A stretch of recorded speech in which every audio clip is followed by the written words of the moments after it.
Kundan, features of perfect competition. Yes, sir. Features of perfect competition बोलो। Sir, very large number of buyers and sellers. Sir, homogeneous product and free entry and exit, perfect knowledge, no transportation cost, demand curve perfectly elastic, and sir, perfect mobility. बढ़िया, हाँ बढ़िया। एक और industry is the. हाँ yes sir, industry is a price maker, firm is a price taker. बढ़िया बात, बढ़िया बात। आर्यन आप बताओ, डिमांड कर परफेक्टली इलास्टिक का मतलब क्या होता है? Language. Perfectly elastic. When price is constant, change, change percentage change in demand is more. नहीं नहीं, मोर नहीं, गड़बड़ हो जाएगी। Quantity demanded of a commodity goes up to infinity without change its price. Aryan एक बार रिपीट करना। When price is constant, change in demand goes to infinity without change in price. और It's एक known बार as डायग्राम की shape पर बता दो, demand curve कैसा होता है parallel to. parallel to x-axis. बढ़िया बढ़िया। मेरा अगला क्वेश्चन, जितेश आगे के क्लास में। चैतन्य, चैतन्य आपसे है। आप मुझे बताओ, freedom of entry and exit का इम्प्लीकेशन क्या है? बाजार में जितनी मर्जी फॉर्म आ सकती है, जितनी फॉर्म फॉर्म जा सकती है, उसका इम्प्लीकेशन इफेक्ट क्या पड़ता है? Very important question. Chaitanya.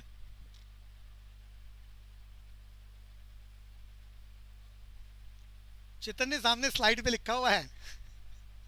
So no firm can earn above normal profit in the long run. ये तो कितनी बार मैंने चर्चा करी है कि फ्री एंट्री एंड एग्जिट का इम्प्लीकेशन है normal profit. Firm obtain only and only the normal profit. ये गड़बड़ ना करे, एग्जाम का इंपॉर्टेंट एरिया है। मेरा एक और इम्प्लीकेशन का क्वेश्चन है। अब की बार मयूरी बोलेगी। मयूरी, क्वेश्चन में आपने याद करा पहला फीचर परफेक्ट कंपटीशन में very large number of buyers and sellers, इसका इम्प्लीकेशन क्या है? Single seller cannot influence price. हाँ, यूनिफॉर्म प्राइस बोल सकते हैं, या can not influence the price. Very important, ये बढ़िया बात। होमोजीनियस प्रोडक्ट का मीनिंग पूछना चाहूंगा, सुरेंद्र बताएगा। Homogeneous product. Where homogeneous products are the products which have no distinction on the base of size, color, taste. तो homogeneous product is the feature of perfect competition in which all the firm produce same type of commodity which have no distinction on the basis of taste, color, size, packing, name and its price। याद करा हुआ है। मेरा question फिर दोबारा शुरू होता है, अब की बार जो भी पूरी क्लास में बोलना चाहिए। ये होमोजीनियस प्रोडक्ट मीनिंग सबने याद कर लिया, परफेक्ट कंपटीशन में होता है, ये भी याद हो गया। जितेश अब आ रहा है। जितेश, मेरा पहला क्वेश्चन आपसे। जितेश, आवाज आ रही है बच्चे? हाँ भैया आ रही है। हाँ, तो मेरा क्वेश्चन आपसे चल रहा है। अभी थोड़ा सा डिस्कशन हुआ है, जितना पुराना कराया था वो सबसे पूछ रहा था। तो अब आपका नंबर है, आपको बताना है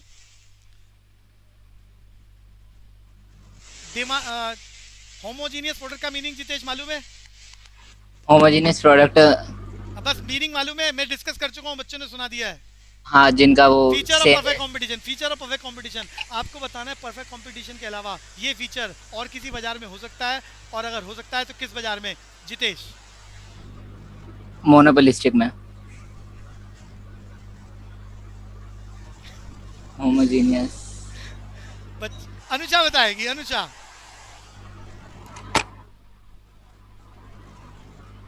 अनुषा, अरे बच्चा क्लास में है भी कि नहीं है? Yes sir. हाँ बोलो। ओलिगोपोली में। तुम तो ना अक्कड़ बक्कड़ बब्बे वो कर रहे हो।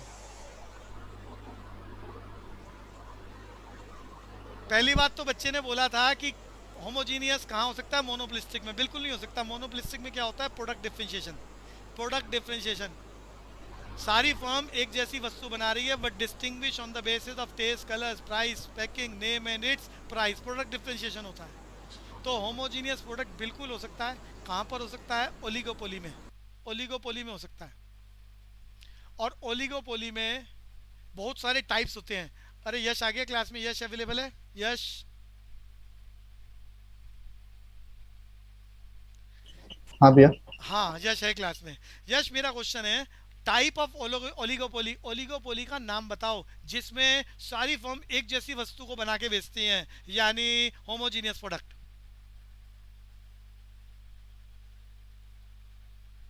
ये याद नहीं है। बच्चों, ओलिगोपोली के बहुत सारे टाइप्स हैं, जिसमें से एक टाइप है perfect oligopoly and imperfect oligopoly. क्या बोला है मैंने, नाम बोलो यश। परफेक्ट ओलिगोपोली और इम्परफेक्ट ओलिगोपोली। परफेक्ट ओलिगोपोली में वो जो फ्यू फर्म्स हैं वो एक जैसी वस्तु का निर्माण करके बेचती है, कोई फर्क नहीं होता। एग्जांपल ले रहा हूँ पूरी दुनिया का, ऑयल एक्सपोर्टिंग कंट्रीज, उंगलियों पे गिना जा सकता है जो कंट्रियां ऑयल को एक्सपोर्ट कर रही हैं, ओलिगोपोली है। और वो सारी की सारी एक जैसे प्रोडक्ट को बेच रही हैं, no distinction on the basis of taste, colour, size, packing, price. तो ये क्या है, परफेक्ट ओलिगोपोली। सुरेंद्र, क्लियर हुआ? हाँ भैया। दूसरा टाइप, बात चल रही है तो पूरी कर रहा हूँ ये वाली। तो जब परफेक्ट वाला बात समझ में आ गई तो इनपरफेक्ट भी समझ लो। इनपरफेक्ट ओलिगोपोली को बता सकता है किसे बोलते हैं यश? इनपरफेक्ट, परफेक्ट का बिल्कुल उल्टा है। ये इसमें शायद हेट्रोजेनियस प्रोडक्ट होते हैं। हाँ, जिसमें हेट्रोजीनियस प्रोडक्ट होते हैं। हेट्रोजीनियस समझ नहीं आ रहा तो प्रोडक्ट डिफरेंशिएशन समझ लो। अरे पेपर वाला लैंग्वेज में लिखेगा। मयूरी, क्या बोला है मैंने, शब्द क्या है? Heterogeneous product. हेट्रोजीनियस प्रोडक्ट या प्रोडक्ट डिफरेंशिएशन, कि वो फ्यू फर्म्स जो हैं वो एक जैसी वस्तु का निर्माण कर रहे हैं but distinguish on the basis of taste, colour, size, packing, name and its price. Example ले लेता हूँ इसका भी रियल मार्केट में, इम्परफेक्ट ओलिगोपोली का, cold drinks. Surendra, cold drink का एग्जांपल समझ रहा है? हाँ भैया। कुछ गिनती की फर्म्स हैं पूरे हिंदुस्तान में, लेकिन अलग अलग कलर, टेस्ट, गुडविल, तो सेल भी अलग अलग है, अलग अलग रेपुटेशन बना रखी है सबने। तो ये क्या है, हेट्रोजीनियस प्रोडक्ट। और इस टाइप ऑफ मार्केट को क्या बोल रहे हैं, इम्परफेक्ट ओलिगोपोली। वापस आ रहे हैं जी। तो मैंने परफेक्ट कंपटीशन में पहला मोस्ट इंपॉर्टेंट एरिया आपका खत्म करा दिया, फीचर्स। फीचर्स इसलिए याद करने हैं, वो फीचर्स को ऑड मैन आउट कराएगा। वो फीचर ना दूसरी मार्केट के लिखेगा और कहेगा कौन सा सही है, गलत है, ऑड मैन आउट। तो फीचर्स आपने याद कर लिए। दूसरा क्वेश्चन आपका इस चैप्टर का तैयार हो गया, परफेक्ट कंपटीशन का। Industry is the price maker, firm is the price taker. कुल मिला के फर्म परफेक्ट कंपटीशन के अंदर bound to accept the price settle by the industry. ये याद करना है। फर्म प्राइस टेकर होता है परफेक्ट कंपटीशन में, सिर्फ परफेक्ट कंपटीशन में प्राइस टेकर होता है। और प्राइस मेकर कौन है, industry. Free forces of market demand and market supply settle the price. ये हो चुका है। तो परफेक्ट कंपटीशन में A R is equal to M R. अरे प्राइस कांस्टेंट है, पिछले चैप्टर में पढ़ के आए हो। जब प्राइस कांस्टेंट है तो ऐसी कंडीशन में A R is equal to M R. बोले तो price line parallel to X axis. बोले तो अरे ए आर कर्व का एक और नाम बताया था, जल्दी बोलो सुरेंद्र। डिमांड। Demand curve. तो ए आर डिमांड। बराबर है एम आर बराबर है प्राइस लाइन बराबर है demand curve parallel to X axis. और डिमांड कर्व की बात करें तो परफेक्टली इलास्टिक। ये सारी बातें मालूम होनी चाहिए, कोई भी अपने अकॉर्डिंग लिखेगा लाइन। मयूरी, ये सब याद हो गया? Yes, sir. ये मेरा दूसरा इंपॉर्टेंट एरिया परफेक्ट कंपटीशन वाला, जहां से क्वेश्चन रहेगा।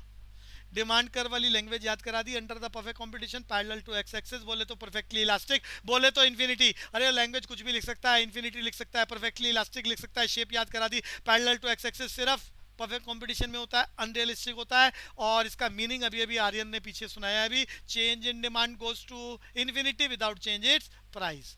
ये प्योर कंपटीशन, ये पेपर में बहुत बार आ रहा है। परफेक्ट कंपटीशन के सारे फीचर्स याद कर लो सीक्वेंस वाइज। पहले 3 फीचर्स को कलेक्टिवली प्योर कंपटीशन बोलते हैं, मैंने बचपन में भी याद कराया था।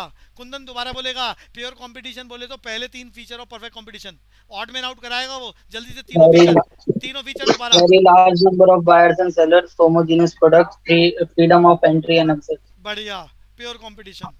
तो पुराने ज़माने में पहले जब ये चीज़ें बनाई गई तो पहले प्योर कंपटीशन बना।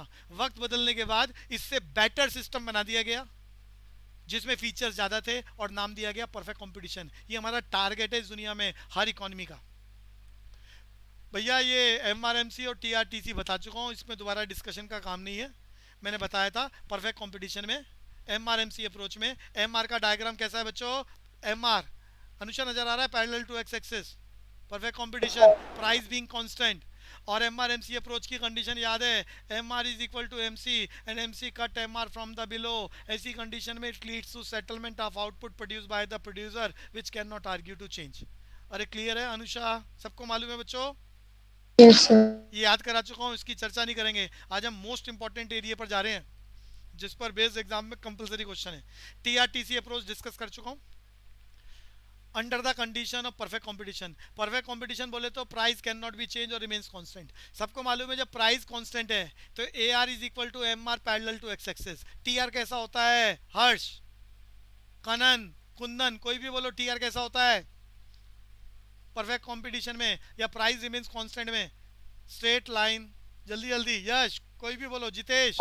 Straight line upward sloping at an angle of 45 degree. बढ़िया, straight line upward sloping increasing at constant rate. T R सबको मालूम है। अरे हो चुका है टॉपिक पीछे। टीसी मैंने बना दिया based on the aggregation of fix cost and variable cost, यानी रिवर्स एस शेप। और ये डिस्कशन कर चुका हूँ, जब टी आर और टीसी के बीच का डिफरेंस सबसे ज़्यादा होता है तो अब नॉर्मल प्रॉफिट सबसे ज़्यादा। फैसला हो गया, फैक्ट्री इतना ही बनाएगी जिसे किसी भी हालत में नहीं बदलेगी। ये सारा टॉपिक पुरानी क्लासेस में मैंने याद करा दिया है। सुरेंद्र याद आ रहा है? हाँ भैया। चैतन्य क्लियर है? Yes, sir. अब जो बातें डिस्कस करूंगा ये पेपर में बहुत इंपॉर्टेंट, ध्यान से समझना। सिर्फ परफेक्ट कंपटीशन में marginal cost is itself the supply curve of the firm. Very very important. Anusha मैंने क्या बोला है? रिपीट।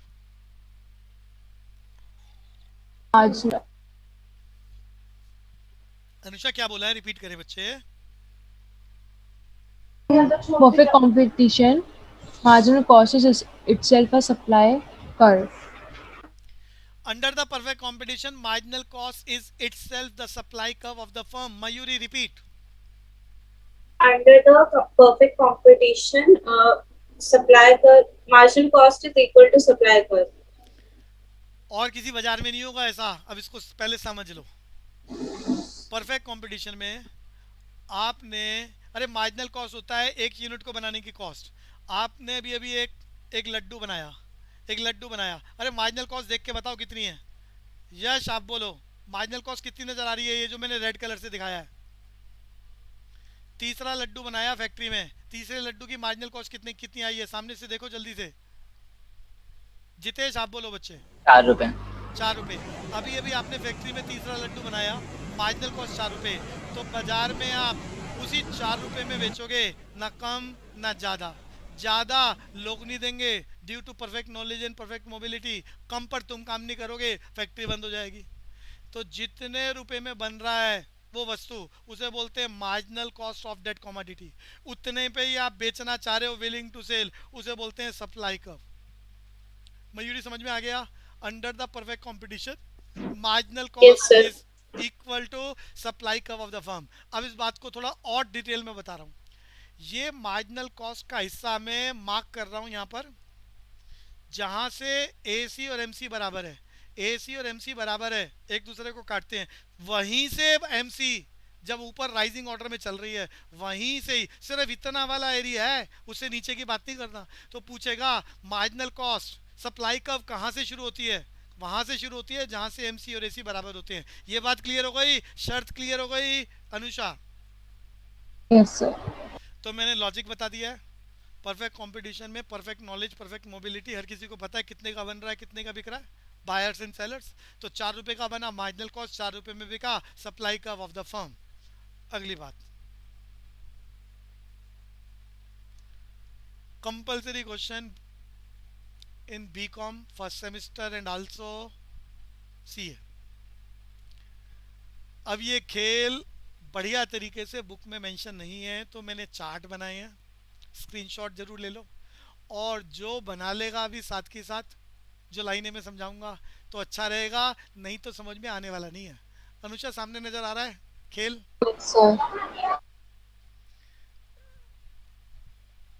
तो पहले तो स्क्रीनशॉट ले लें सब बच्चे। मेरे पीछे जो लिखा हुआ है वो भी एक बार में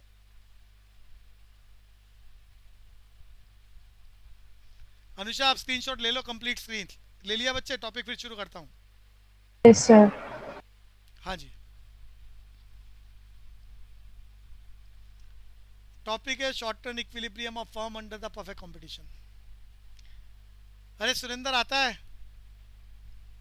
सुरेंद्र हाँ भैया, आता है तो पूछ लूं? सुरेंद्र आवाज नहीं आई बच्चे, हाँ या ना? नहीं भैया। नहीं, अच्छा ठीक है। कोई और बच्चा ट्राई करना चाहे? मयूरी? सर नहीं आता। अच्छा,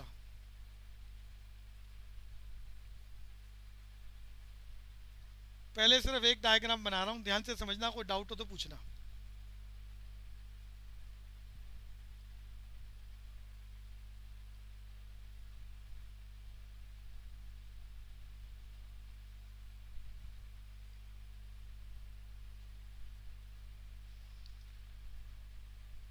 ये हमारा इंडस्ट्री, ये फर्म, ये इंडस्ट्री का। सर हाँ बोलो बच्चे। सर स्क्रीन बार बार ब्लैंक हो रही है। वो नेटवर्क इशू है आपके यहाँ, यहाँ ठीक है मामला? सर नहीं, मेरी भी हो रही है। तो कोई बात नहीं, ठीक हो जाएगी। आपने स्क्रीनशॉट ले लिया था वो यस पैराग्राफ? सर। वो 4 पैराग्राफ हैं, सारी कंडीशन हैं, थ्योरी का क्वेश्चन, कॉलेज का भी कंपलसरी तैयार हो रहा है, और आपके एग्जाम में क्वेश्चन परफेक्ट कंपटीशन का कंक्लूजन है, वहाँ आके परफेक्ट कंपटीशन खत्म, यानी कंपलसरी क्वेश्चन रहेगा। और परफेक्ट कंपटीशन जाएगा तो मोनोपोली मोनोपोलिस्टिक साथ में लेके जाएगा, और यहाँ से छूटा क्वेश्चन तो कहाँ से आएगा? यही टॉपिक चलेगा आगे दोबारा, मोनोपोली में भी मोनोपोलिस्टिक में भी।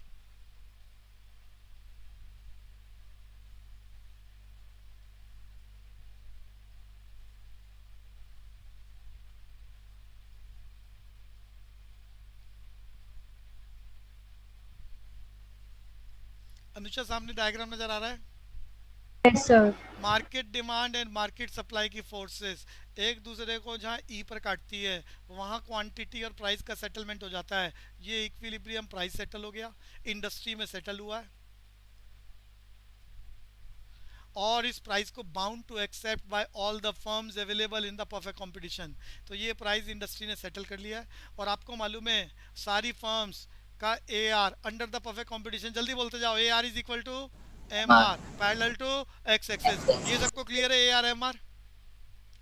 अच्छा पहले तो ये बताओ क्वेश्चन हम क्या सीखने जा रहे हैं, हेडिंग बताना जरा, short term equilibrium of firm under perfect. तो परफेक्ट कंपटीशन में फर्म का शॉर्ट टर्म इक्विलिब्रियम सीखने जा रहे हैं। ये शॉर्ट टर्म इक्विलिब्रियम क्या है, पहले तो ये याद कर लो कि हम क्या चीज सीखने जा रहे हैं। Settlement of output, settlement of price, settlement of cost and settlement of profit.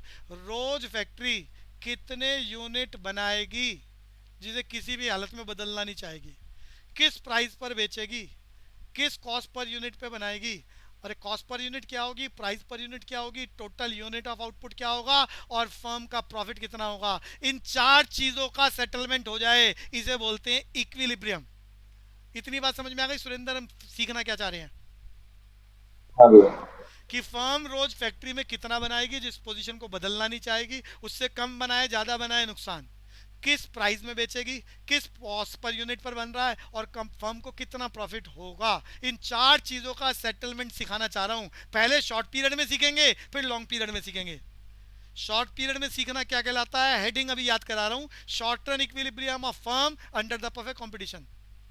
और यहाँ 4 पॉसिबिलिटीज हैं, 4 पॉसिबिलिटीज हैं। एक अब नॉर्मल प्रॉफिट, पॉसिबिलिटीज भी याद कर लो, अब नॉर्मल प्रॉफिट जिसमें नॉर्मल प्रॉफिट से ज्यादा मिले। दूसरा नॉर्मल प्रॉफिट, नॉर्मल प्रॉफिट बोले तो ब्रेक इवन पॉइंट वाली सिचुएशन जिसमें फर्म को सिर्फ नॉर्मल प्रॉफिट ऑब्टेन हो रहा है। और तीसरा और चौथा सामने सी और डी डायग्राम, सी और डी दोनों में लॉस हो रहा है। आपकी बुक में लॉस का एक ही डायग्राम बना रखा है, लेकिन क्वेश्चन वो डबल पूछता है। लॉस का एक ही डायग्राम बना रखा है आपकी बुक में, जबकि लॉस की 2 सिचुएशन है। एक लॉस की सिचुएशन वो जिसमें फैक्ट्री चलेगी, एक लॉस की सिचुएशन वो जिसमें फैक्ट्री बंद होगी। क्वेश्चन दोनों टाइप पर आ रहे हैं, मैंने दोनों के डायग्राम बनाए हैं, आपकी पुस्तक में आपको मिलने वाले नहीं है। एक को मैंने बोला है, अरे नजर आ रहा है Anusha, loss with continue. Yes, sir. घाटे की वो सिचुएशन जब फैक्ट्री चलेगी, और दूसरा घाटे की वो सिचुएशन जब डिसकंटिन्यू यानी शटडाउन। यश बात समझ में आ रही है? 4 डायग्राम। यश कहाँ गया? अनुषा समझ में आ रहा है? Yes, sir. तो 4 सिचुएशन समझनी है और इनकी लैंग्वेज याद करनी है विद कंडीशन, जिसका हिंट मैंने भी साइड में लिखा है और आपको कहा था स्क्रीनशॉट ले लिया होगा। अरे चेतन ने स्क्रीनशॉट ले लिया ना पूरा जो मेरी बैक में चल रहा Yes, है? sir. हाँ, Yes, sir. तो वो भी याद कराने का काम, समझने का काम। टेक्निकल एरिया है, ध्यान से समझ लेना, रट्टा लगने वाला है नहीं। और ये यहाँ से जाएगा तो मोनोपोली और मोनोपोलिस्टिक में भी जीरो होगा मामला, और यहाँ सीख लिया तो वहाँ आपको गिफ्ट मिलेगा। और क्वेश्चन परफेक्ट से छूटेगा तो मोनोपोली पर आएगा, मोनोपोली से छूटेगा तो मोनोपोलिस्टिक। करीब करीब खेल एक जैसा है। तो मैं पहले कोई एक डायग्राम पोजीशन समझाना चाह रहा था, तो बहुत सारे डायग्राम एक सामने बनाए नहीं जा सकते, तो मैं यहाँ एक समझाना चाह रहा हूँ। ये इंडस्ट्री की पोजीशन और वो फर्म की पोजीशन। तो इंडस्ट्री प्राइस सेट कर लेती है जिसमें आपका कोई रोल नहीं है। आप परफेक्ट कंपटीशन में एक इंडिविजुअल फर्म हो, bound to accept the price settle by the industry, so AR is equal to MR। अब आपको मालूम है रेवेन्यू कर्व कंडीशनल होते हैं, परफेक्ट कंपटीशन के अकॉर्डिंग कैसा मैंने बना दिया। यहाँ तक क्लियर हुआ अनुषा? यहाँ तक क्लियर हुआ? Yes, sir. अब ध्यान से सुनना, मुझे कॉस्ट के कंसेप्ट बताने हैं। मुझे कॉस्ट के कंसेप्ट बनाने हैं। कॉस्ट का कंसेप्ट यानी AC और MC सबको मालूम है। एवरेज कॉस्ट यू शेप होता है based on 3 phases of law of variable proportion. Anusha याद आ रहा है? मयूरी? Yes, sir. और मार्जिनल कॉस्ट आपको मालूम है कैसा होता है? AC के मिनिमम पॉइंट पर राइजिंग ऑर्डर पे जाता है, काटता हुआ निकल जाता है। चेतन ने याद आ गया यहाँ तक? Yes, sir. तो बच्चों जब मैं कॉस्ट के कंसेप्ट यहाँ बनाऊंगा तो 3 पॉसिबिलिटीज हैं। बात समझ लो, मैंने ये AR MR, मैंने इंडस्ट्री वाली बात ना सामने बनाई नहीं है। एक्चुअली मैं इंडस्ट्री वाली बात वहाँ पर चारों, देखो ये लाइन में ऐसे यहाँ खींच दूँ, अरे नज़र आ रहा है ये लाइन अनुषा? ये इंडस्ट्री वाली बात सबके साथ चल रही है, चारों सिचुएशन के साथ चल रही है। क्लियर है Anusha? Yes, sir. Plantation. Industry वाली बात मैंने बनाई नहीं है, उसमें अलग से कुछ समझाने लायक नहीं है। तो मैं यहाँ समझाना चाह रहा था फर्म की 3 पॉसिबिलिटीज हैं, रेड कलर से दिखा रहा हूँ। या तो एवरेज कॉस्ट प्राइस लाइन को इंटरसेक्ट करते हुए हो, या इसको टेंजेंशियल हो, टेंजेंशियल टच करता हुआ, या ओवर एंड अबव। 3 पॉसिबिलिटी हैं। ये बात समझ में आ रही है अनुषा? जल्दी जल्दी बोलना है, यस और नो। Yes, sir. AC की 3 पॉसिबिलिटी है, मैंने पिछले डायग्राम में तीनों बना दिए। एक बार एवरेज कॉस्ट इंटरसेक्टिंग, नजर आ गया अनुषा? जल्दी जल्दी बोलना है। Yes, sir. एक बार एवरेज कॉस्ट टेंजेंशियल टच करता हुआ, नजर आ गया? Yes, sir. और एक बार एवरेज कॉस्ट ऊपर। जो ऊपर बनाया है ना, ये C और D दोनों में एक जैसा खेल है, C और D दोनों में एक जैसा, ऊपर है AC। अरे क्लियर है? Yes, sir. जितेश आपको क्लियर हुआ इतनी बात? हाँ भैया। तो जहाँ पर दिक्कत हो वहीं रोकना, मैं दोबारा डिस्कशन करूँगा। तो मैंने अभी अभी आपको बता दिया। अब मैं एक ही डायग्राम बना रहा हूँ, 3 पॉसिबिलिटी हैं, तीनों मैंने सामने बना के दिखा दिया आपको। तो ये AR MR मैंने बनाया था, इसमें से कोई एक पॉसिबिलिटी यहाँ दिखा देता हूँ बना के दोबारा। टेंजेंशियल ले लेता हूँ एवरेज कॉस्ट। अब आपको AC बनाना है 3 तरीके से, पिछले डायग्राम में वो तीनों टाइप बना लोगे तो फिर AC के मिनिमम पॉइंट पर MC को काटते हुए ले जाना। अरे बन जाएगा ये? अनुषा जल्दी बोलो। MC। Yes, sir. अब डायग्राम बन गया। अब यहाँ 4 चीज़ों का सेटलमेंट मुझे कराना है। सबसे पहले आउटपुट का सेटलमेंट होता है, फिर प्राइस का सेटलमेंट होता है, फिर कॉस्ट का सेटलमेंट होता है, और आखिरी में प्रॉफिट का सेटलमेंट होता है। अब इसकी शर्तें याद करना शुरू करो। आपने बचपन में याद करा था, कोई भी फैक्ट्री अपने यहाँ कितने यूनिट्स बनाएगी, इसके लिए प्रॉफिट मैक्सिमाइजेशन अप्रोच याद करिए आपने। शर्त नंबर 1, जब MR MC के बराबर है। शर्त नंबर 2, जितेश जल्दी बोलो, शर्त number 2, MC cut MR from the below. From below. तो मैं सामने लिख रहा हूँ, इस दुनिया में हर फर्म चाहे वो परफेक्ट कंपटीशन में प्रॉफिट मैक्सिमम करना चाहती है, which is possible only when MR is equal to MC and MC cut MR from the below. ऐसी कंडीशन में क्या फैसला होता है? आउटपुट का, कि फैक्ट्री कितने गुड्स बनाएगी। और यहाँ मेरे डायग्राम में ध्यान से देखना, ये MC, अरे नजर आ गया? MC और MR एक दूसरे को यहाँ काट रहे हैं। Yes, sir. तो फैसला हो गया, फैक्ट्री में इतना बनेगा जिसे किसी भी हालत, मैंने क्यों लिख दिया, जिसे क्यों किसी भी हालत में firm under the perfect competition change नहीं करेगी। इस सेटलमेंट को बोल रहे हैं सेटलमेंट ऑफ आउटपुट। अरे क्लियर है? Based on profit maximisation. अरे आउटपुट का सेटलमेंट हो गया, इतनी बात समझ में आ गई? जल्दी से बोलो। हाँ भैया। अब मुझे सेटलमेंट करना है। आउटपुट के बाद किसका सेटलमेंट करना है? प्राइस एंड कॉस्ट का। प्राइस एंड कॉस्ट का सेटलमेंट। प्राइस कहाँ सेट होता है? अरे प्राइस कहाँ सेट होता है? एआर कर्व पर। अरे एआर कर्व सबने याद करा, प्राइस पर यूनिट। एआर बोले तो अनुषा, एआर बोले तो प्राइस पर यूनिट। तो भैया ये जो काले रंग की लाइन मैंने अभी अभी खींची है, इस लाइन पर देखो, जहां पर एआर है प्राइस पर यूनिट। अरे नजर आ गया एआर? अरे इस काली वाली लाइन में एआर नजर आ गया, मैंने मार्क करा है। अरे जल्दी बोलो बच्चों। हाँ प्राइस की सेटलमेंट हो गई, मैंने प्राइस लिख दिया। अब इसी काली वाली लाइन में देखो, जहां एसी है कॉस्ट पर यूनिट। अरे जहां एसी है, मैं अलग अलग कलर से रिफ्लेक्ट कर रहा हूँ, रेड कलर से मैंने लाइन खींच दी है। अरे एसी नजर आ गया इस काली वाली लाइन पर अनुषा। Yes sir. तो ये क्या सेटलमेंट हो गया? Cost per unit. क्या सेटलमेंट हो गया बच्चे? Cost per unit. तो अभी अभी प्राइस और कॉस्ट सेटल हो गया है। प्राइस और कॉस्ट सेटल हो गया। अब आप मुझे बताओ, अगर इस प्राइस को क्वांटिटी ऑफ आउटपुट से मल्टीप्लाई कर दो तो क्या आएगा? पूरी क्लास, प्राइस और आउटपुट दोनों को मल्टीप्लाई कर दो, क्या आएगा? Total revenue. Total revenue. और कॉस्ट को यूनिट सोल्ड से मल्टीप्लाई कर दो तो क्या आ जाएगा? Total total cost. तो बच्चों नीचे मुझे मालूम है फैक्ट्री में मैंने कितना बनाया है, कितना बेचा है। तो इस आउटपुट को प्राइस से मल्टीप्लाई करो, ये निशान 0 0 से मैंने फिलअप कर दिया है। तो ये क्या आया? T R. कॉस्ट को आउटपुट से मल्टीप्लाई करा, यही वाला एरिया आ रहा है, इसे बोल रहे हैं टीसी। अरे नजर आ रहा है बच्चों? T R T C. हाँ मेरे इस डायग्राम में टी आर और टी सी दोनों बराबर हैं। आपको मालूम है जब टी आर टी सी के बराबर होता है, situation of break even point, बोले तो फर्म ऑब्टेन नॉर्मल प्रॉफिट। ये बात क्लियर हो गई? हाँ मैंने इस डायग्राम के माध्यम से 4 चीजों की सेटलमेंट करी है। फैक्ट्री में कितना आउटपुट हो रहा है, किस प्राइस पर बिक रहा है, क्या कॉस्ट पर यूनिट आ रही है, और कितना प्रॉफिट हो रहा है। इन 4 चीजों को समझना समझाना, equilibrium of firm under the perfect competition, ऐसी 4 पॉसिबिलिटी हैं, मैंने भी सिर्फ एक समझाई है। इतनी बात समझ में आई है? अरे भैया बोलते ही नहीं हो। हाँ भैया। सिर्फ जितेश को आई है, यस सर।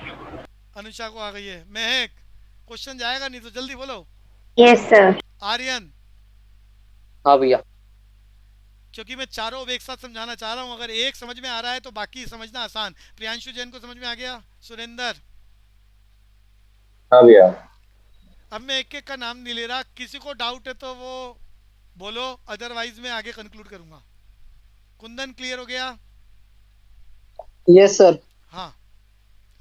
अब हम अपनी पोजीशन चारों डायग्राम्स की, लैंग्वेज आपको सुनानी है। ये 4 अलग अलग सिचुएशन, शॉर्ट रन में 4 पॉसिबिलिटीज हैं।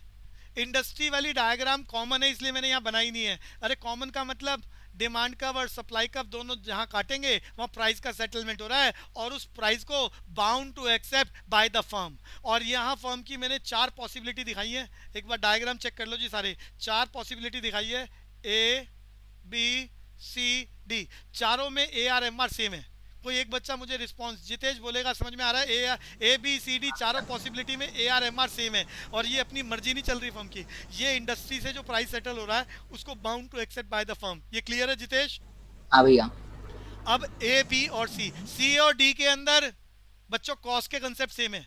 अब मैं कॉस्ट में सबसे पहले एसी बनाना है। एसी बनाने की पहली पॉसिबिलिटी, अरे आगे पीछे कर सकते हो। एक बार मैंने प्राइस लाइन से काटते हुए दिखा दिया, एक बार मैंने प्राइस लाइन पे टेंजेंशियल दिखा दिया, और सी और डी में एवरेज कॉस्ट प्राइस लाइन से ऊपर रखा है। ये क्लियर हो गया? सेम, सी और डी में सेम।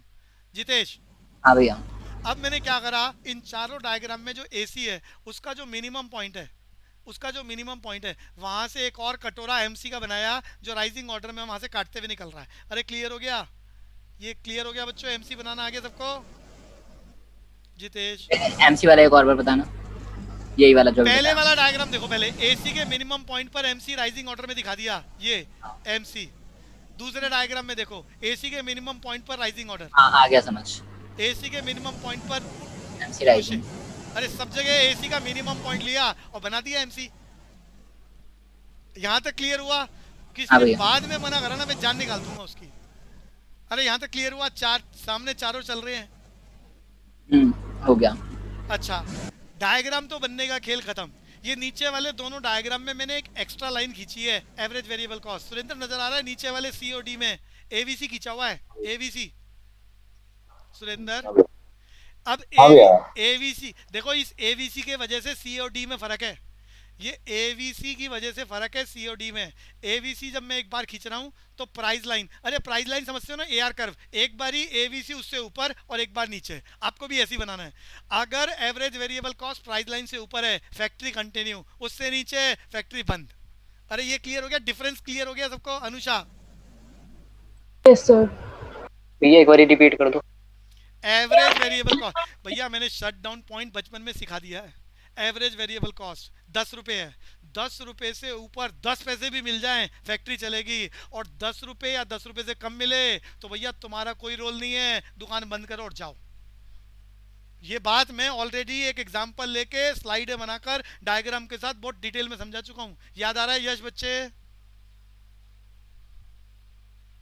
हाँ भैया। तो वही बात यहाँ चल रही है, average variable cost price line से नीचे कर दी। ये देखो प्राइस लाइन से, अरे यू शेप होती है आपको मालूम है, तो एक यू शेप प्राइस लाइन से नीचे, प्राइस लाइन एआर कर्व होता है। ये शट डाउन वाली बात है, डिसकंटिन्यू शट डाउन। और प्राइस लाइन से ऊपर रखेंगे तो फैक्ट्री चलेगी, 1 रुपया भी फालतू मिल जाए फैक्ट्री चलेगी। More than 50% traders of India इसी पोजीशन में लाई करते हैं। अरे जितेश ये क्लियर है? हाँ भैया क्लियर है। डायग्राम मेरे चारों हो गए कंप्लीट। अब इन चारों डायग्राम में मुझे हाईलाइट करनी है 4 चीजें जिसके लिए शॉर्ट रन इक्विलिब्रियम पूछा जाता है। अरे वो पेपर में कुछ भी पूछेगा, आउटपुट की, सेटलमेंट प्राइस की, और लैंग्वेज लिख रहा होगा, और वो समझ में तभी आएगी जब आपके माइंड में ये इमेज क्लियर हो।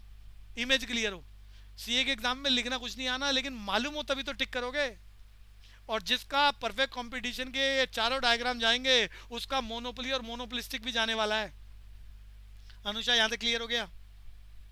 Yes, sir. हाँ, तो अब मुझे सेटलमेंट करनी है output, price, cost and profit. पहले तो थ्योरी याद करो, आउटपुट का सेटलमेंट कोई बाजार हो यूनिवर्सल है, फैक्ट्री कितना बनाएगी इसके लिए काम करना है आपको। प्रॉफिट मैक्सिमाइजेशन की थ्योरी याद करा चुका हूँ आपको। एमआर और एमसी कर्व देखने हैं, जिस पॉइंट पर काटते हैं एमआर एमसी के बराबर हो। अरे मैंने सारी बात सामने थ्योरी वाली जो है ना उसके हिंट लिखे हुए हैं, सामने मैं कलर चेंज करके दिखा देता हूँ। देखो हर फर्म चाहेगी प्रॉफिट मैक्सिमम हो। पहली शर्त एमआर एमसी के बराबर, दूसरी एमसी एमआर को नीचे से काटे, तो किस चीज़ का सेटलमेंट होता है? जल्दी बोलो जितेश। तो सबसे पहले आपको ये समझना है इन चारों डायग्राम्स में आउटपुट का सेटलमेंट कैसे हो रहा है। चारों डायग्राम में 4 चीजों, तो सारे डायग्राम को फोकस करो, डायग्राम को फोकस करो। डायग्राम, चारों डायग्राम जहां एमसी एमआर को काट रही है, देखो मैं ग्रीन कलर से मार्क कर रहा हूं, ये ग्रीन कलर से पॉइंट नजर आ गया, एमसी एमआर को काट रहा है आउटपुट का सेटलमेंट। जल्दी जल्दी बोलो हाँ या ना। दूसरे डायग्राम में देखो एमसी एमआर को जहां काट रहा है, एमसी एमआर के अलावा खबरदार कुछ भी और ध्यान रखा दो, वहां पर देखो आउटपुट का सेटलमेंट। अरे क्लियर हो गया बच्चों? हाँ भैया। तीसरे डायग्राम में एमसी एमआर को कहाँ काट रहा है? एमसी एमआर, ये आउटपुट का सेटलमेंट। एमसी एमआर को काट रहा है आउटपुट का सेटलमेंट। अरे फैसला हो गया आउटपुट का, guided by maximisation of profit. कोई कंफ्यूजन किसी को? अनुषा, अब अनुषा बोलेगी। अच्छा, अब मुझे सेटलमेंट करना है प्राइस का और कॉस्ट का। पहले ऊपर थ्योरी देखो, थ्योरी देखो जहां मैंने आउटपुट मार्क करा है, आउटपुट को एआर कर्व पर देखो, किसका पता चलेगा? प्राइस पर यूनिट का। उसी आउटपुट को, खबरदार उस आउटपुट से आगे पीछे नहीं जा सकते, फैक्ट्री उतना ही बना रही है, बाकी सारे कॉम्बिनेशन इमेजनरी है। उस आउटपुट वाली लाइन के आगे पीछे नहीं जा सकते। उस आउटपुट वाली लाइन पर एसी कर्व पर ढूंढो, एसी कर्व से पता चलेगा कॉस्ट पर यूनिट। तो भैया प्राइस और कॉस्ट पर यूनिट की सेटलमेंट करना चाह रहे हैं, आउटपुट की लाइन को फोकस करना है और प्राइस और कॉस्ट को मार्क करना है। तो आ जाओ पहले डायग्राम पे। पहले डायग्राम में मैं येलो कलर से हाईलाइट कर रहा हूँ, की बार येलो कलर से ये मैंने ये बना दिया है आउटपुट वाली लाइन। इस आउटपुट वाली लाइन पर आप एसी को देखो, जहां एसी है वहां क्या सेटलमेंट हो रही है? प्राइस की। अरे नजर आ गया जितेश, अनुषा? Yes, sir. हाँ भैया। अब इसी आउटपुट वाली लाइन पर देखो एसी कहाँ है? अरे जहां एसी है वहां फैसला हो गया कॉस्ट पर यूनिट। मिल गया बच्चों प्राइस और कॉस्ट दोनों? Yes, sir. अब ये प्राइस और कॉस्ट बाकी 3 डायग्रामों में ध्यान से देखो। Diagram B, diagram B, Surendra अब की बार तुम बोलोगे। डायग्राम बी में जो मैंने येलो कलर की लाइन खींची है जहां आउटपुट का सेटलमेंट है, यहां देखो एवरेज कॉस्ट कर्व पर कॉस्ट का फैसला हो गया और ए आर कर्व पर प्राइस का फैसला हो गया, और इस डायग्राम में प्राइस और कॉस्ट सेम है। सुरेंद्र, सुरेंद्र आवाज थोड़ा लाउडली बोलना है। हाँ हाँ भैया। ठीक है। अब की बार चैतन्य बोलेगा। तीसरे डायग्राम में जाओ। तीसरे डायग्राम में मैंने आउटपुट वाली लाइन खींच दी है येलो कलर से। इस लाइन पर देखो ए आर कर्व प्राइस का फैसला हो रहा है और ए सी कर्व कॉस्ट का फैसला हो गया। चैतन्य, Yes, sir. चौथे डायग्राम में यश, यश ये आउटपुट येलो कलर से दिखाइए। ए सी पर देखो कॉस्ट का फैसला, ए आर पर देखो प्राइस का फैसला। जल्दी बोलो यश। हाँ भैया। अब आपको मैंने बताया था प्राइस और आउटपुट मल्टीप्लाई होगा तो क्या आता है, टी आर, और कॉस्ट और आउटपुट को मल्टीप्लाई करेंगे तो क्या आता है, टी सी। अरे ये बात समझ में आ गई यश बाबा? हाँ भैया। तो अब पहले डायग्राम में, पहला डायग्राम देखना है, सिर्फ यश बोलेगा। अब यश, मैंने एक बॉक्स, यहाँ बॉक्स बना रहा हूं मैं। ये जो बॉक्स है प्राइस इनटू आउटपुट, ये क्या है, टी आर। ये टी आर नजर आ गया बच्चे? हाँ भैया। और इस टी आर के नीचे वाला जो ब्लू कलर का बॉक्स है ये टी सी है, कॉस्ट इनटू आउटपुट। ये टी सी नजर आ गया? हाँ भैया। पहला डायग्राम, इधर आ जाओ थ्योरी पर। पहले डायग्राम में देखो टी आर बड़ा है, टी सी छोटा है। नजर आ गया बच्चे? हाँ भैया। जब टी आर टी सी से बड़ा है तो फर्म को क्या मिलेगा, अब नॉर्मल प्रॉफिट। ये मैं ब्लू कलर से मार्क कर रहा हूँ, अब नॉर्मल प्रॉफिट। नजर आ गया? टोटल कॉस्ट से ज्यादा कमा रहे हो, अब नॉर्मल प्रॉफिट। यश, हाँ भैया। दूसरे डायग्राम पे चलो। दूसरे डायग्राम पे चलो, डायग्राम भी। ये रेड कलर वाला जो बॉक्स मैंने बनाया है ये प्राइस इनटू आउटपुट, ये क्या है, टी आर। नीले कलर से बना रहा हूँ कॉस्ट इनटू आउटपुट, यही बॉक्स आ रहा है टोटल कॉस्ट। इसमें अब आप डिटेल देख लो, टी आर और टी सी दोनों के दोनों बराबर हैं। तो यश बताओ नॉर्मल प्रॉफिट होगा? हाँ भैया। मैंने ऊपर मार्क कर रखा है पहले डायग्राम में, अब नॉर्मल प्रॉफिट, दूसरे में नॉर्मल प्रॉफिट। ये क्लियर हो गया मयूरी?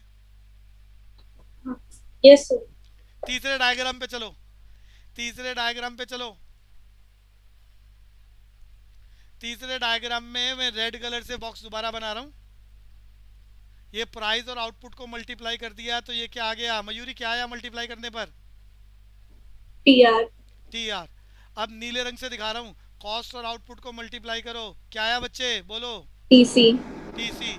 अब की बार रेवेन्यू कम है, टोटल रेवेन्यू, टोटल कॉस्ट ज्यादा है, तो टी आर कम है। अरे सामने लिखा है सी पार्ट, थ्योरी पर आ जाओ, जो लिखा है मैंने, T R less than T C. लेकिन इसके साथ अब टी आर टी सी से कम है तो मैं यहाँ बॉक्स बना के दिखा रहा हूँ, घाटा हो रहा है, घाटा हो रहा है। ब्लू कलर से दिखा रहा हूँ, ये घाटा है। और ये घाटा सी में भी है और डी में भी है। ये घाटा मैंने नीले रंग से दोनों में दिखा दिया। लेकिन घाटे में फैक्ट्री कब चलेगी, कब बंद होगी, इसके लिए मैंने एक लाइन और खींच दी है नीले रंग से, क्या, एवीसी। एवीसी, और इस एवीसी को दोनों डायग्राम एक साथ देख लो। एवीसी जो मैंने सी सिचुएशन है उसमें देखो, थ्योरी देखो जरा मैंने क्या लिखी है, एवरेज वेरिएबल कॉस्ट से प्राइस। अरे जल्दी बताओ, एवरेज वेरिएबल कॉस्ट ज्यादा है प्राइस से। अच्छा, अरे ये ना उल्टा लिखा गया है। ये जो डी वाला ऑप्शन है ये कंटिन्यू है। अरे डी वाला ऑप्शन कंटिन्यू है। डी वाले में एवरेज वेरिएबल कॉस्ट कम है और प्राइस लाइन ज्यादा है। मयूरी बात नजर आ रही है? डी डायग्राम देखो, एवरेज वेरिएबल कॉस्ट कम है, प्राइस लाइन ज्यादा है, प्राइस ज्यादा चार्ज हो रहे हैं। अरे समझ में आ रहा है बच्चे? सर ये नहीं आ रहा अभी जो आपने बोला। आप डी वाला डायग्राम देखो, डी वाला डायग्राम, डी वाला अच्छा मैंने जो थ्योरी लिखी है ना, मैं सी को डी, थ्योरी में सी को डी कर रहा हूँ और डी को सी कर रहा हूँ, बाकी सब ठीक है। तो ये जो थ्योरी लिखी है ये वाला डायग्राम, इस डायग्राम में देखो एवरेज वेरिएबल कॉस्ट कम है और जो प्राइस चार्ज कर रहे हो वो ज्यादा है। अरे ये नजर आ गया बच्चे? Yes sir. यानी फैक्ट्री में आपने शोरूम में, अजमल खान रोड पे शोरूम से गारमेंट्स आप खरीद के लाए हो 1000 रुपए का और बेच रहे हो 1100 रुपए का, तो 100 रुपए ज्यादा आ रहे हैं फैक्ट्री कंटिन्यू, जबकि फिक्स कॉस्ट सारी मिल नहीं रही है। फिक्स कॉस्ट मिल नहीं रही है। शोरूम आपका 5 करोड़ रुपए का है, जिंदगी में इकट्ठे नहीं कर पाओगे वैसे। तो यहाँ पर आपकी जो प्राइस है वो एवरेज वेरिएबल कॉस्ट से ज्यादा है। ये डमरू वाला ऑप्शन जो मैंने दिखाया है यहाँ पर, थ्योरी में लिखा है ग्रेटर देन एसएवीसी। ये क्या है, लॉस विद कंटिन्यू। मयूरी जल्दी बोलो। Loss with continue. क्लियर हुआ बच्चे? Yes, sir. अब आ जाओ दूसरे वाले डायग्राम पे जहाँ सी लिखा है। उस डायग्राम में प्राइस कम है और एवरेज वेरिएबल कॉस्ट ज्यादा है, यानी 1000 रुपए का आपने गारमेंट्स खरीदा है और 950 रुपए में बेच रहे हो। ये समझ में आया मयूरी? Yes, sir. तो भैया सिर्फ उस गारमेंट के पैसे ही नहीं मिल रहे, फिक्स कॉस्ट तो बहुत दूर की बात है। लिख दिया है मैंने यहाँ कि less than average variable cost, तो immediately factory shut down, factory बंद हो जाएगी, शट डाउन पॉइंट। ये क्लियर हो गया? Yes, sir. अनुषा Sir. किसी को कुछ पूछना है पूछ लो, मैं थ्योरी बोलना चाह रहा हूँ। ये चारों पैराग्राफ स्क्रीनशॉट लेना है, स्क्रीनशॉट ले लो। अनुषा हो गया? बोलना शुरू करूं? Sir. तो सुने ध्यान से।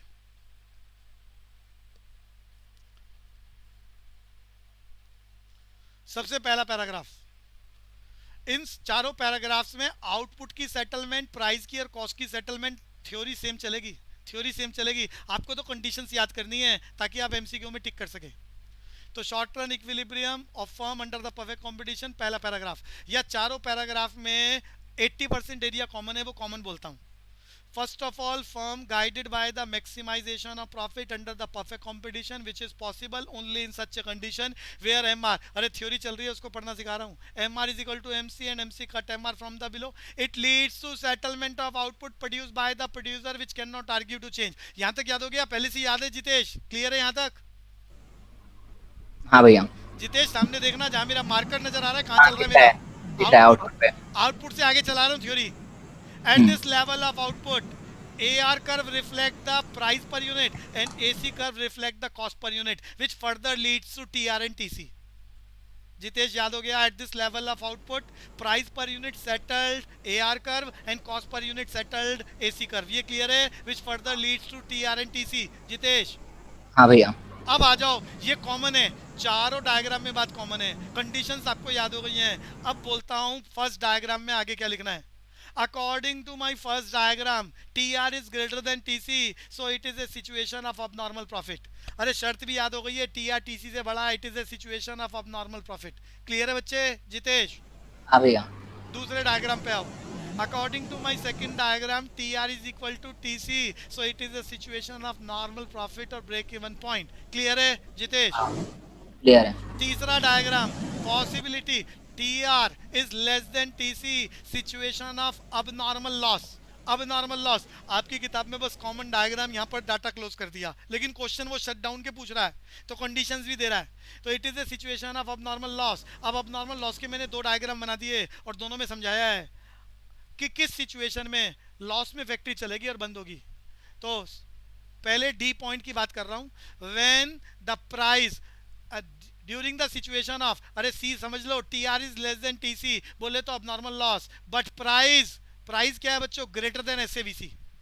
जितेश नजर आ रहा है? प्राइस या price line greater than SAVC, in that situation factory continue even in the situation of loss. Surendra बोलना भैया। Even in the situation of loss factory चलेगी। और सी वाली पैराग्राफ को बोल रहा हूँ इधर वाला, TR कम है, TC ज्यादा है, situation of abnormal loss blue colour से मार्क कर दिया है। बट लॉस में फैक्ट्री बंद कब होगी? तो मैंने उसके लिए बना दिया है, price charge by the firm is less than the SAVC. S is a symbol of short period. So in this situation factory immediately shut down. Clear हो गया बच्चों? चारों पैराग्राफ, चारों डायग्राम, कंडीशंस। जल्दी बोलो बच्चों। अनुषा सर एक बार स्टार्टिंग वाली लाइन बोलो जो कॉमन थी। स्टार्टिंग वाली कौन सी? मयूरी बोल रही है? Yes sir. मैंने बोला था all the firms under the perfect competition guided by the maximization of profit. According to MRMC approach, it is possible when MR is equal to MC and MC cut MR from the below, it leads to settlement of output produced by the producer. At this level of output, price settled at AR curve, cost per unit settled at AC curve, which further leads to TR and TC. According to my diagram A, TR is greater than TC, reflection of abnormal profit. And diagram B, TR is equal to TC, reflect the position of normal profit or break-even point. Diagram की बात कर रहा हूँ, डमरू D वाला diagram. According to diagram D, TR is less than total cost, situation of abnormal loss, but price greater than SAVC, so factory continue the level of production even in the situation of loss. And ये C diagram में जहाँ C लिखा है, according to diagram C, TR is less than TC, situation of abnormal loss, but price less than SAVC, factory immediately shut down. Mayuri, Yes, sir. अब ये सुनाना है आपको. All the firm under perfect competition guided the profit maximization where MR is equal to MC and MC cut MR from below.